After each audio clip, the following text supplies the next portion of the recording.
Mərkəzdə doktor deyilən mən plastik estetik cərrahiyyə mütəxəssisi, üst göz qapağı, özəllə periorbital cərrahiyyə, yəni üst göz qapağı blefaroplastikası, alt göz qapağı blefaroplastikası, orta yüzün şəkilləndirilməsi, qaş bölgəsinin şəkilləndirilməsi, təbii ki, bunlar çeşidli texniklərdir.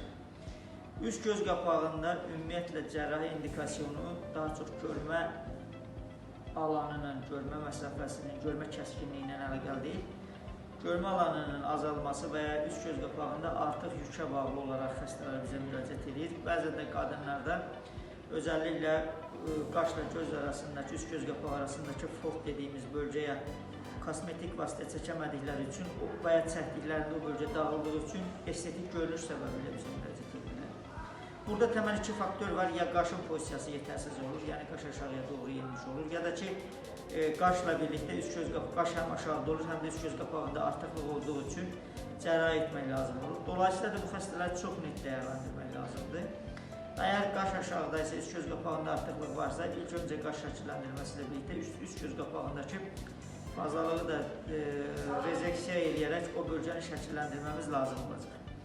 Aksi təqdirdə tək başına qaş aşağı isə üst göz qapağında hər hansı bir problem yoxsa, brolift dediyimiz, yəni qaş qaldırma texniyi ilə birlikdə mövcud olan bölgəndə şəkilləndirməklə daha effektiv nəticələr əldə etmək olar. Dolayısıyla da hər hansı bir cərrahi müdaxilə etdiyiniz zaman preoperativ əməliyyatdan öncəki planlamada mütləq bu kriterləri diqqətə alaraq ona görə cərrahi müdaxilə etmək lazımdır. Diqqətinizə görə sağ olun.